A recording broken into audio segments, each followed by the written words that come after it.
I, Corlys Velaryon, I, Lord Hobart Hightower, promise to be faithful to King Viserys. I swear this, by the old gods and the new.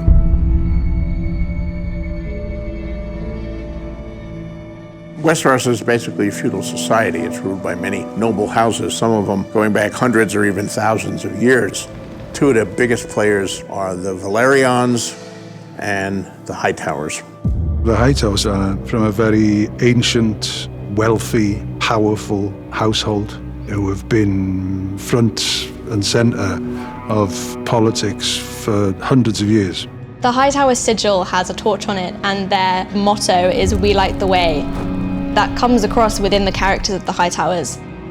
Their seat of power is the southern coast, Old Town, which was for many thousands of years the biggest city in Westeros. The Faith was headquartered there for many years. That was where the High Septon, our equivalent of the Pope, had his seat. Within the series, you have old gods and new gods, and the Seven is new religiosity, and the Hightowers have a strong connection with the High Septon.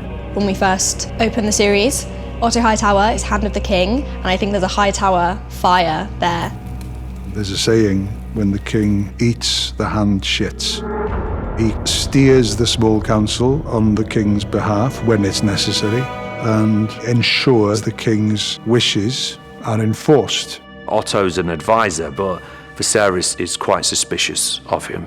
Otto sees the danger in everything, and even though his intentions are good, he's also persuaded himself that there is nothing but good intention behind his action. The gods have yet to make a man who lacks the patience for absolute power, Your Grace.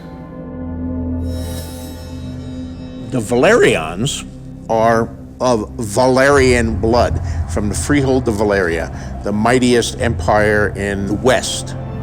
Destruction was coming to Valyria. The Doom, as it would later be called. And they actually arrived in Westeros before the Targaryens. Hightide is a standalone castle belonging to Lord Corlys.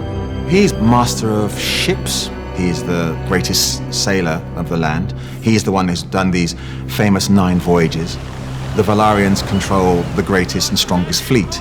The Sea Snake is a collector and a trophy hunter and very proud of his voyages, so he festoons his hall in all of the won objects from his 9 voyages across the Narrow Sea and beyond. The Sea Snake is the richest man in Westeros aside from the throne, but it's not quite good enough for him. He wants his blood on the throne. He was there when Viserys was chosen as king. He felt it should have been his wife, and he's never really forgotten that. The queen who never was. To have your husband as your champion, constantly saying, it should have been you, it should have been you, it should have been her, is fantastic. There's a classic example of a healthy, strong marriage. The Velaryons were not pleased by this, but when the realm is against you 20-1, you'd be pretty foolish to go to arms to try to press that. Jaehaerys did not want bloodshed. He wanted a smooth transition to his successor. History does not remember blood. It remembers names.